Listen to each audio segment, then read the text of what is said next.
Welcome back. I'm Khoo, Chuang, joined by Lynn, Tang. Companies in the news. IHH Healthcare, second investment in India this year, third overall. They're going to be buying 73% in global hospitals, 820 million ringgit. What's so sexy?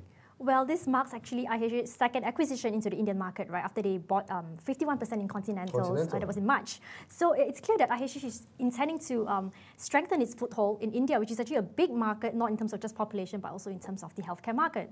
Yeah, I think, with China kind of like slowing down, India is taking up the slack. And, there's a whole bunch of reasons why India should be taking over the mantle from China in terms of leading at least Asian economic growth. But what is interesting about this acquisition is the fact that they're going to be spending a lot more time and money and resources in India to build out what is essentially, I think they've got existing 1,400 beds in India. Yep. They might see 4,000 beds in India by the end of the short to middle term.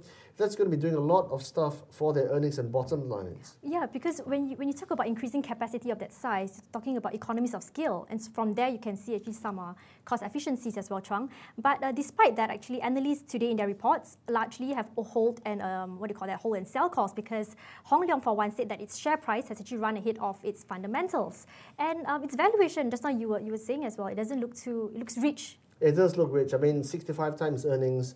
The share price has run up well ahead of the KLCR, which is actually down on the year. But, if you're in India and you've got a stomach problem, you want to replace your kidney, or you're going a bit mad, you can go to any one of the global hospitals, five hospitals in the country. Exactly, 5 hospitals in the key markets. And it's actually, what they're doing is actually largest multi-organ transplants, neurosciences, all these complex stuff. So analysts saying that this actually yields higher margins, because it's not just a typical GP or kind of medical services that you should get. That's right. Yeah. And of course, what is it now? 1.1 billion Indians, all of them with more and more money in their pockets. More than 2 pennies to rub together. So I mean, if the next big frontiers is insurance, it's healthcare, it's looking after yourself, looking after your body. So IHH is really the biggest healthcare operator in Asia, 48 billion ringgit market cap.